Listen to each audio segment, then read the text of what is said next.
salaamaaleykum très chers internautes yéen ñu ñuy seetaan fii nii biir Sicap TV tey nag ñi ngi fii nii biir Sicap Baobab ñu amaloon fi ndaje mu rëy di journée de massification du 4e arrondissement bu waa parti socialiste PS organisé woon man ak sama équipe ñu ànd doxantu fa dem woon leen lan moo fi xew acca ñu dem.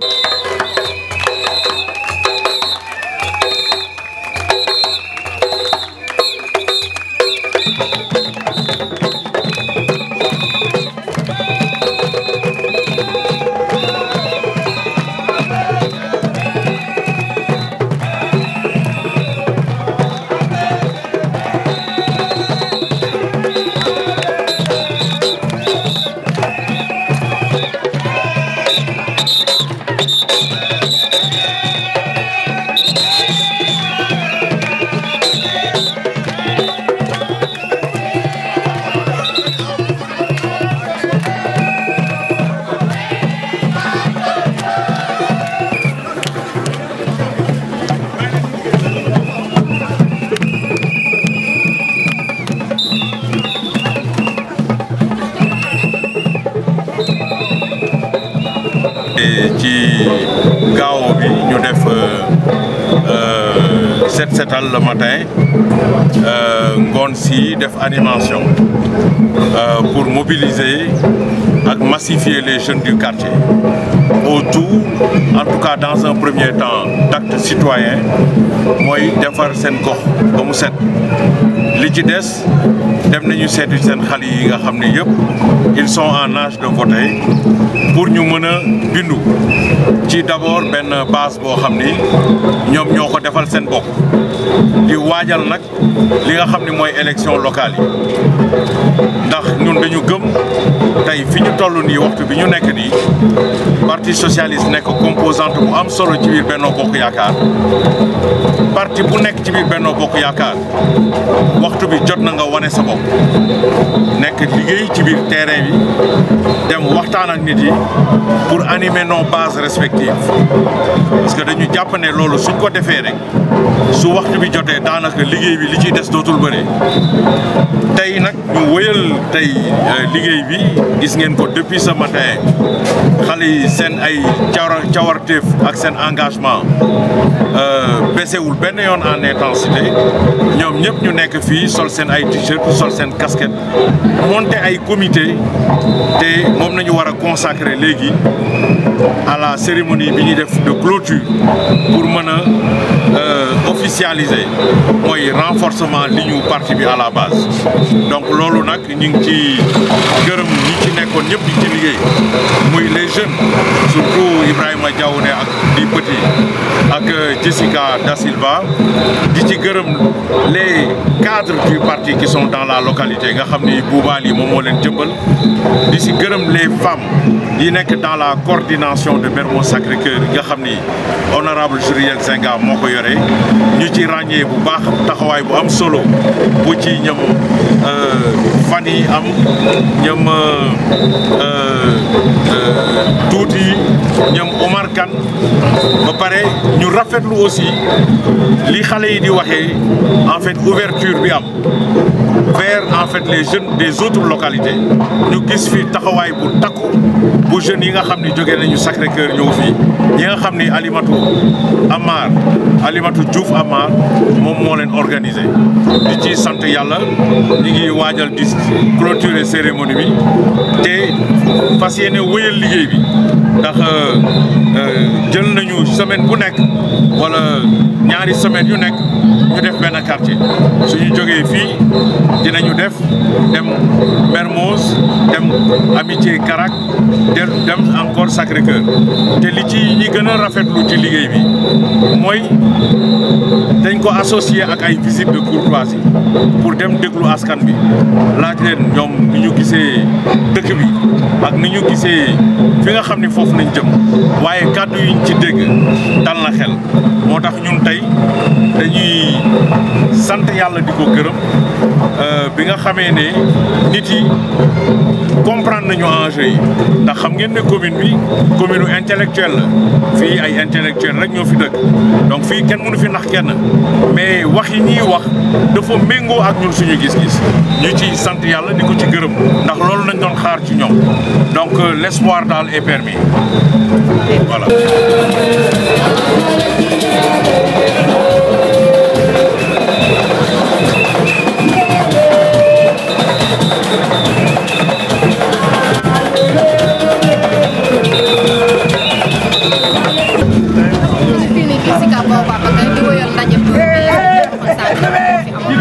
ñu dox ànd dem xool jeunes yi nga xamante ne nii ñoom ñoo nekk ci biir communauté bi tàllal seen micro laaj leen tamit ñoom lan lañ xam ci xew-xewu tey bi.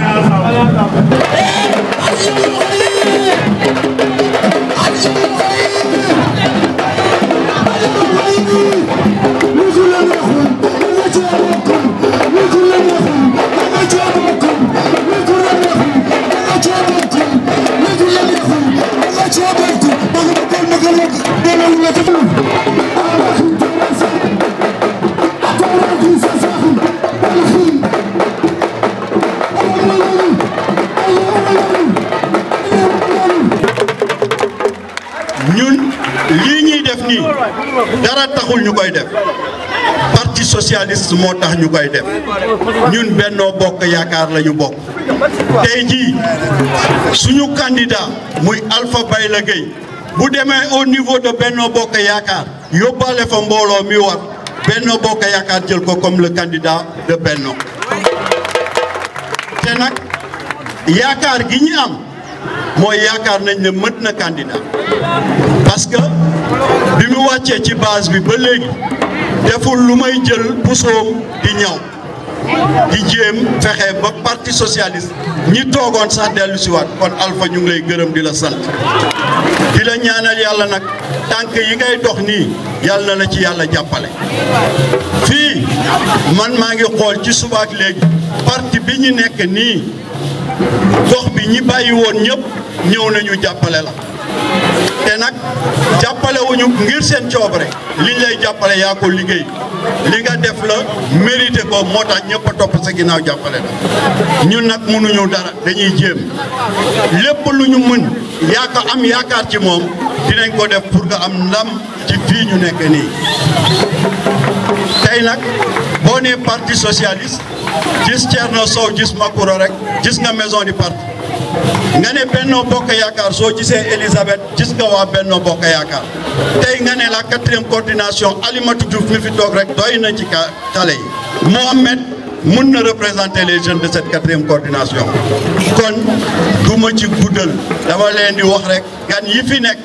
xam leen ne Alpha Gueye mi ngi ak njabootam te njabootam dina ko jàppale wa salaam. Nous nuyul tous les jeunes de la commune de Mermoz Sacré-Cœur.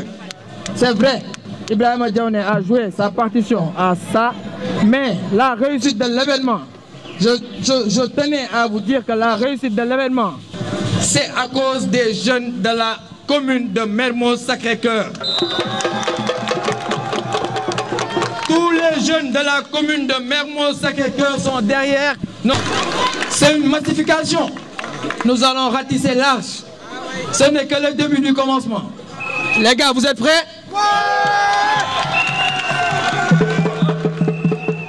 Je parle au nom de la communauté chrétienne qui sont là avec nous, qui sont de tout cœur avec vous. Ils sont là depuis le début de nos activités. Ils ne cessent de mener des efforts pour la réussite de cet événement. Je tenais à féliciter encore toute la communauté chrétienne. Nous vous remercions pour votre présence. Nous vous remercions pour votre engagement. En tout cas, merci beaucoup. Nous n'allons pas tenir le discours encore plus long. Nous avons assez retenu nos braves femmes qui sont là. Je ne peux pas finir sans remercier mon oncle Siridien. Alors, il faut savoir que nous sommes nés dans une famille socialiste. Ce que nous sommes en train de faire, ce n'est pas quelque chose qu'on nous a appris, c'est un don. Et nous sommes de tout cœur, encore une fois, avec vous, monsieur le maire, Nous jeunes, nous savons que vous êtes l'homme idéal pour cette commune et nous allons nous engager jusqu'au bout. Merci beaucoup. Hier, il y avait eu un set-setal. Avec la pluie quand même, les jeunes ont eu à assurer. Donc on a bien géré, on a nettoyé. Et encore aujourd'hui, ce dimanche, nous sommes encore et vous êtes là encore avec nous. Nous vous disons un grand merci. Et vous dire encore, c'est le début du commencement. C'est le début, le chemin est long, mais nous allons y arriver. Donc restez avec nous, soyons solides. Restons avec nous, soyons solides et nous avons confiance à notre leader, à notre grand frère ABG. Nous sommes derrière lui. Permettez-moi tout d'abord de saluer le LG de la 4e coordination à Mermoz et DG Alpha Baïlegué. Je le félicite encore une fois pour sa nomination méritée à la tête de l'OFOR. Le lieu pour moi aussi de lui souhaiter plein succès dans la mission qui lui est assignée. Je salue aussi l'ensemble des responsables et camarades de la 3e section avec mention spéciale de félicitations que j'adresse à nos camarades jeunes de la section pour le travail et la mobilisation observée hier à l'occasion de la journée de cette CETAL et je les exhorte à continuer sur cette lancée parce que nous savons que toute la jeunesse est le fer de lance du Parti socialiste. Je termine en lançant un message, une invitation en demandant à tous les camarades de se focaliser sur la ligne de conduite du Parti socialiste en continuant la massification, le respect strict de nos valeurs socialistes, c'est-à-dire dans l'unité, la cohésion, car unis et forts nous vaincrons. Au vert, nous vivons à l'avenir. Mon frère Alpha Baïlegué, que je remercie pour l'accueil dans le parti, mais également pour l'accueil quand on est arrivé aujourd'hui pour le soutenir dans son action. Donc il ne cessera de nous étonner parce qu'en arrivant ici, je pensais que c'était un tout petit événement et on a vu que même pour un CETAL, il arrive à massifier quand même, à regrouper les jeunes autour de lui. Ça c'est le fort des leaders. Je vous demande de l'applaudir parce que ça nous encourage. Merci Alpha et merci à tous ces invités. Merci à tous nos camarades du Parti socialiste également. Donc ils ne cessent de nous soutenir. Donc quand on est arrivé aux HLM il n'y a pas longtemps, donc grâce à l'aide des femmes qui sont là aujourd'hui, donc Yaï Fatou, qui est une présidente d'un de mes comités, et Madame Sek également, qui fait du bon travail au niveau des HLM, au niveau des femmes. Donc il y a Papignan également, de mes assistants. Mais les femmes aujourd'hui sont à l'honneur parce que le travail qu'on est en train de faire au niveau des HLM, de la 7e coordination du Parti socialiste, c'est d'aider les femmes, de les accompagner dans l'entrepreneuriat féminin. Donc les accompagner dans l'entrepreneuriat féminin via des financements, des formations, pour qu'ils comprennent également les valeurs de l'entrepreneuriat, comment faire du développement inclusif, comment à partir des activités traditionnelles on peut se professionnaliser et avoir accès à des financements que le président de la République met en place ou à des financements des ONG. Mais pour cela, nous sommes en train de faire un travail de proximité, de rentrer dans les quartiers, de créer des comités, de faire des formations de proximité et de communiquer avec les femmes. Bien entendu, c'est l'occasion de massifier le parti et on a beaucoup de succès sur le terrain grâce à Dieu et grâce aux vaillantes femmes qui nous accompagnent. Donc les jeunes également sont derrière, donc je leur fais un petit coucou. Donc les jeunes des HLM qui sont venus en tchak-tchak. Donc on est également en train de faire un travail de terrain formidable avec ces jeunes-là. Il y a la formation des jeunes, l'accompagnement pour l'accès à l'emploi et j'en passe, nous avons encore d'autres programmes. Mais comme Taï Alpha Baïlo Mokhewle, on va lui rendre les honneurs et lui dire merci et bravo pour la mobilisation. Merci Alpha. Donc di rafetlu li nga xamantene mo fi xew depuis pratiquement toute la semaine parce qu'on va pas dire que ni liggéey bi demb la tay. Donc ça s'est passé donc dans toute la semaine ñu ngi nek di liggéey ak vraiment les jeunes donc ci jeunes yi ma mën a lim Ibrahima Diawoun di leen wax ngeen tàcc ko bu baax a baax a baax a baax a baax donc et Jessica aussi donc il y a Bébé Laye de l'autre côté donc ñoom ñëpp ñu nekk des jeunes yoo xam te ne dañu war a def lu dul ànd liggéey et je pense que là c'est le moment pour nous de vous dire que ni on est ouvert à tout le monde parce que le secrétaire général Alpha Bayla Gueye amul benn li nga xamante ne mi ngi koy def ci commune bi te àndul ci ak ñi nga xamante ne ñoom la àndal je veux nommer par là la présidente Juliette Paul Zenga mi nga xamante ne moom moo nekk à la tête des femmes socialistes.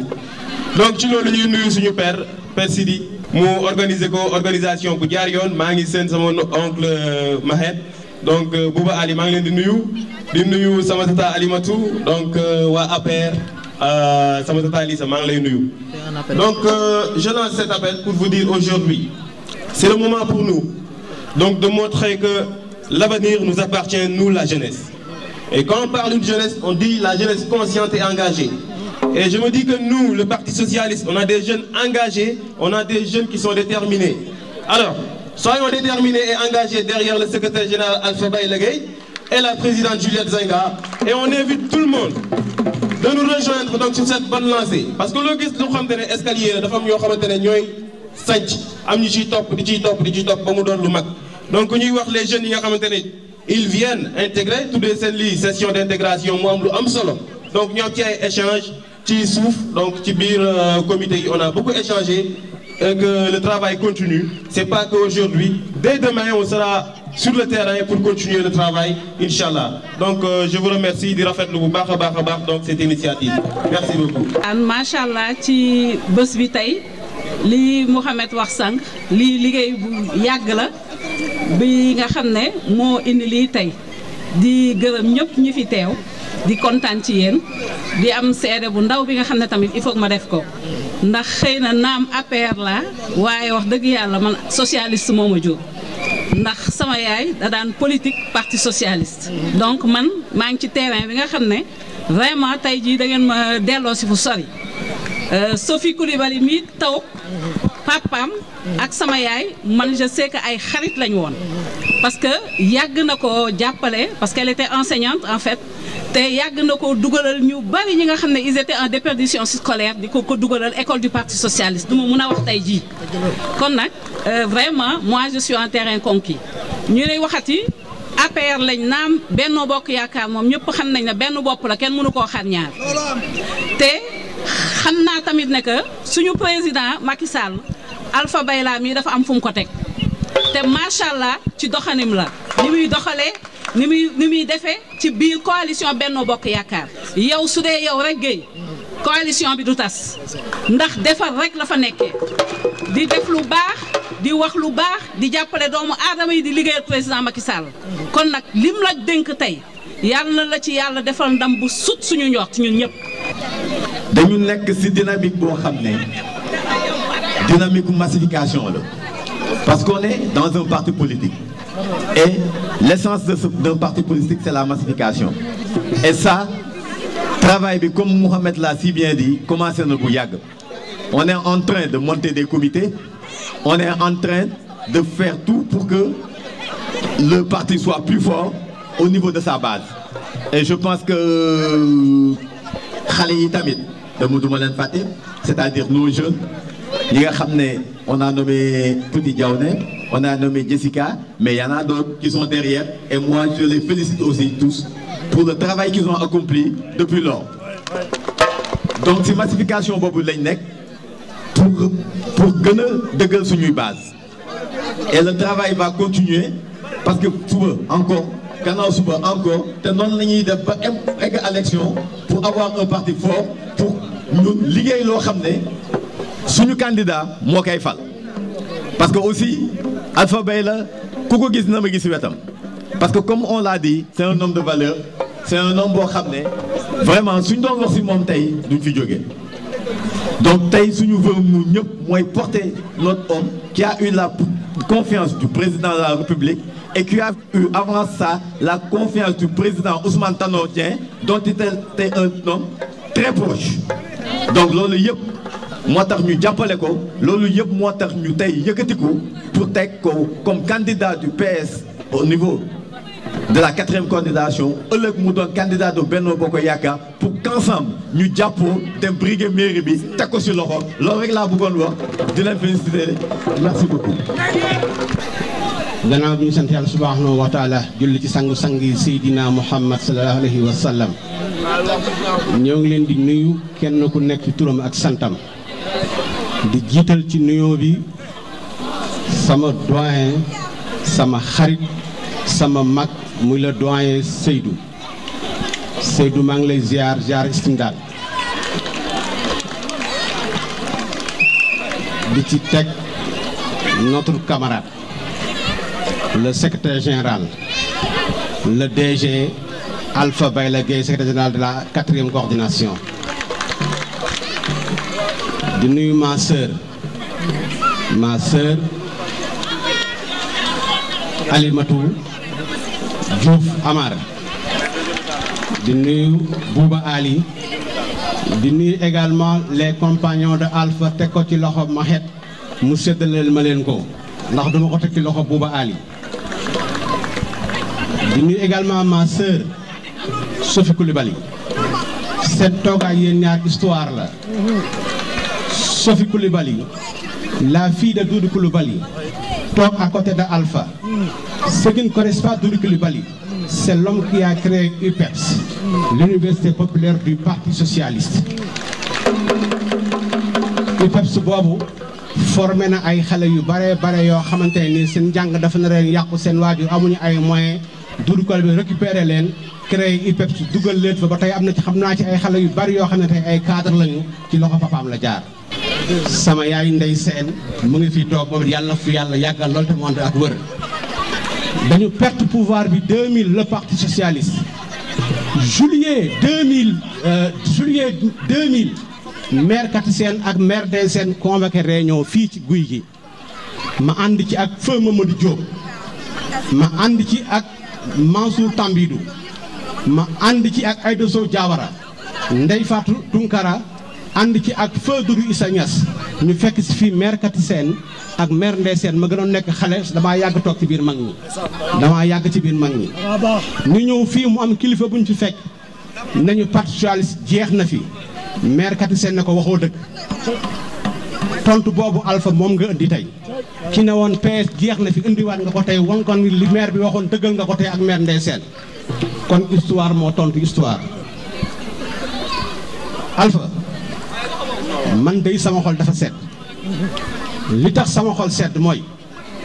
dama fekkee lu bari teewee lu bari ndax kenn teliwu ma sa diggante ak président Ousmane Tanor dara ump ma ci woon ndax man ñàkkuma fulla ba fu ne ma taxawaalu fa ñàkkuma fayda ba lu ma warta wax ma di ko wax mais su ma toppee si ginnaaw ndigal la te ndigal la ki ma ko jox xam naa ni am na fu mu ko teg te fu mu ko tegoon feeñ na tey ndax amoon ci yow yaakaar boobu la yàlla mottali tey muy le président Ousmane Tanor Dieng kon Alpha fi nga ko teg foofu la. Avec une inflexion particulière à notre maman mère Ndey Sène. Elle est habillée tout en vert pour nous rappeler à tous que le PS c'est bien le vert. Et depuis ce matin mi ngi fii toog ci buntu bi di ñu ñaanal bi ma ñëwee léegi tamit am na lu ma dëy mu fàttali ñu comme ni Thierno Sow waxoon suñu histoire ndax fii dafa mës a sos saf parti socialiste ndax fii la lépp démarré woon bi ñuy jàng politique ñu nekk fii démb wax naa ko nekk ak moom ak suñu yaay maire Kati Sène ak suñu yaay maire Khady Diagne yàlla na ko yàlla yërëm ak suma maman bi nga xam ni moom nañ doon wax Fatou Alioune Mbaye ñoom ñoo ñu formé ci politique di ñu encadré ba tey yàlla def li muy def ma leen di ñaan pour ngeen gërëmal ma ko bu baax ngeen ñaanalal ma ko yàlla may ko fan bu gudd encore ba mu fekkee lépp ndax PS moom moom la ñuy wax xalu ndéef la te xalu ndéef moom day gëmm rek mais du fay soo si dugalee sa loxo rek mu lakk la te la présence de Sophie Coulibaly ici montre à suffisance que le PS ne meurt jamais moom papa moo nekkoon directeur école du parti mu nekk un cadre émérite nekk directrice générale pont bascule camion yi ngeen di gis muy génn Ndakaaru yëpp ñu leen di peser ci centre de pesage yi moom moo nekkoon directrice générale u société boobu ci wàllu boobu laa ko xamee ci wàllu liggéey ba yàlla def mu quitté foofu dem groupe Telium yéen ñëpp ngeen xam ko mu nekk groupe bu mag sénégalais yore ko bi ma ko gisee ñu waxtaan ma ni ko li nga xam ni seen pap moo ko liggéeyoon bu leen ko bàyyi mu nax saay demal nga taxaw fi mu mujjee woon taxaw teg tànkam HLM nga teg fa sa tànk nga continuer te bi ñu si àndee maak moom ñu dem ak ndimbalu yàlla ànd ak suma oncle Babacar dem seeti ñam Madeleine moom képp ku daan dem Sacré-Cœur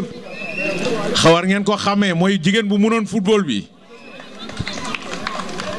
doon jouer numéro 10 ñu dem seeti ko HLM ñu commencé jëmbal loolu ba ñam yaa faatu dugg ci tey elle est incontournable aux HLM te ci liggéey boobu nañu nekk moo tax sànq bi ma duggee suma kër muy kër Adja Kati Sène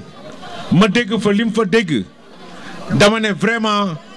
le retour de nos bases affectives est en marche et c'est ça l'objectif du parti aujourd'hui. L'objectif c'est que de réveiller les bases parce que nit yi moom mosuñu génn parti socialiste seen xol PS moo ci dee donc su fekkee ne jafe-jafe dafa amoon ba nit yi toog wala ñu xaw a sorante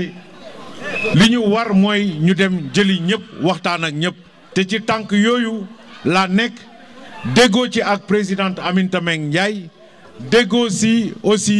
woon si ak président Ousmane Tanor Dieng di gërëm teewaayu ñi fi nekk ñëpp Alimatou defe naa bi ñuy ñëw di démarrer liggéey bi pour la redynamisation du parti on a commencé à Sacré-Cœur on a rencontré beaucoup de personnes et on a senti que c'est des gens qui étaient foncièrement socialistes biñ fa jógee dem nañu wàcc Sacré-Cœur ci suuf dem nañu Mermoz tuuti ngeen may ma ci loolu ma gërëm suma jigéen wax na ko Elisabeth Bari moom yàlla dafa def mu gis ma gis ko rek xol yi ànd te àndu yàlla moo gën àndu nit fu nekk dem nañ fa maak moom ci diggante bi te chaque fois soo leen ko gisee mi ngi taxaw suma wet di ma jàppale président Macky Sall li waral lii nag mooy président Macky Sall dafa def lu rëy man dama yoroon suma liggéey di militer parti socialiste yore les cadres du parti socialiste yore les cadres de Benno Bokk Yaakaar ci biir moom bëgg-bëggam ak bëgg-bëggu Ousmane Tanor Dieng biñ ma joxee ñaari ndomba tànk yooyu ba léegi président Macky Sall bàyyiwuma décret bi mu mujjee génn am na ci ay fan yu weesu fan yooyu essayé woon na leneen mais yàlla antulu ko mais fii le mujjee le 21 avril mu porter son choix sur ma personne pour me confier l'office des forages ruraux te office des forages ruraux mooy pendant wu SONES dans le monde rural ndax dans le monde urbain SONES moom moo yore installation yi ak patrimoine bi SEN'EAU moom mooy yore exploitation bi mais dans le monde rural OFOR moo yore installation yi mooy forage yi exploitation bi moom ngeen di dégg soit ñi ne ASUFOR yi ñoo ko yore wala ngeen dégg délégataires yi ñoom ñoo ko yore ngeen xam ne loolu du liggéeyu caaxaan liggéey bu am solo la ndax dañu yàgg di wax ne l'eau c'est la vie te ndox soo ko amulee li muy wàññi ci yow dafay poser même des problèmes de santé publique looloo tax man lim ma jox man xeebu ma ko si gërëm di ko sant ndax lim ma jox doo ko jox nit boo wóoluwul nit boo wóolu rek ngay mën a jox responsabilité bi ni mel di ko gërëm di ko sant di remercier tous ceux qui sont là Thierno wax na ko Ousmane Tanor Dieng moo ñu boole maak moom mu nekk nit koo xam ni fu ma nekk daf may topp su ma tardé réunion sax daf may woo di seet fu ma nekk di wéyal kóllëre bi nga xam ni ñun seqoon nañ ko ak président Ousmane Tanor Dieng di ko jëmbal di ci teg Makura bi mu àndal nga xam ni ñoom ñaar ay binôme nañu tout le temps ñooy nekk ensemble di gërëm suma xarit yi may àndal ñi nga xam ni c'est des amis d'enfance di ci jiital Papiko Coulibaly moom bokk na ci njëkk a monté comité fiir biir Baobab ngir sama jëmb gërëm Boubali Sey mon compagnon de toujours ndax moom sa particularité c'est que on milite à la base mais en même temps c'est le trésorier des cadres du Parti socialiste parce que fi ñu jëm il faut que chacun se compte d'abord il faut pas que ñu def la politique en fait de personne la politique est un fait majoritaire ki la ëpp mbooloo moo la war a jiite ku la ëpp leadership moo la war a jiite mais munoo yow amoo mbooloo amoo leadership ba pare nga ni da ngay jiite nit yi loolu nit yi sax duñ ko nangu moo tax ma ni balaa ñu si egg on n'a qu'à se compter d'abord tous les leaders de Benno Bokk Yakaar n'ont qu'à faire le même travail qu'on est en train de faire pour ku ci nekk nga wane sa bopp parce que def ay œuvre sociale baax na man de nee naa leen man jomb naa dugg Baobab di yore ay saaku soble ak saaku pombiteer di ko dugal ci biir kër yi nit yi di ma photo man waa Baobab séquma ak moom ñoo loolu sooy def da ngay def guddi ngay def ci sutura mais pas di génne ay ceeb ak dëwlin di ko jox nit yi même soo leen di mel ni soo leen ko joxulee du ñu lekk fii nit mun na la yaakaar waaye fii kenn yoru fi kenn balaa nga doon judd nit yaa ngi dund bi nga juddoo nit yaa ngi dund bés boo fi nekkulee tamit nit yaa ngi dund donc fii kenn yoru fi dund kenn il faut respecter la dignité des personnes ñiy def activisme yëpp di génne ay ceeb yu leen may yoo xam ne dañ koy jëlee feneen mel ni ñun dañu dem di ñaani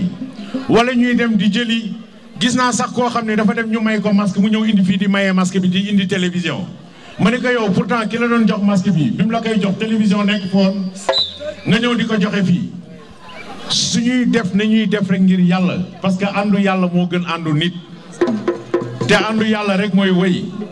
donc c'est un message que je lance à tous les responsables de la grande coalition de Benno Bokk Yakaar ndax fi ñu jëm yéene président de la République mooy dëkk bu ci nekk commune bi ci nekk ñu am benn candidat pour le compte de Benno Bokk Yakaar donc man de néew ma may jiite kenn waaye je n'accepterai pas que le PS soit à la remorque de n'importe quel candidat képp ku ñu war a jiite il faut nga defal ñu lu leer ñu gis pour ñu mën la topp su boobaa di nga topp suñu ginnaaw donc c'est un défi que je lance encore une fois maa ngi gërëm aussi Mohamed mi nga xam ni moom mooy encadrer jeunes yi on a pu mettre en place si 48 heures yi avec un travail qui a démarré en début de semaine 4 comités de jeunes je ne parle pas de comité d'adultes mais 4 comités de jeunes ñi ci nekk ay xale yu ndaw nañu ñoo monté seen ay propre comité Donc ça fait plus de 100 jeunes en moins de 48 heures. Il faut continuer ce travail de massification pour le bien du Parti socialiste. di wax ne rek maa ngi gërëm aussi waa kër maire Ndeye Sène maire Kati Sène dégg naa seen wax sànq Aïssatou m'a promis qu'elle va réveiller le comité de sa mère et tout le monde sait que moi je suis de ce comité donc dinañu def comité bi relancer le travail parce que fi ñu jëm il faut massifier le parti maa ngi leen di gërëm di leen sant yéen ñëpp di wax ne nag liggéey bi dañ koy woyal semaine prochaine incha allah ñu def amitié Karak jërë ngeen jëf jërëjëf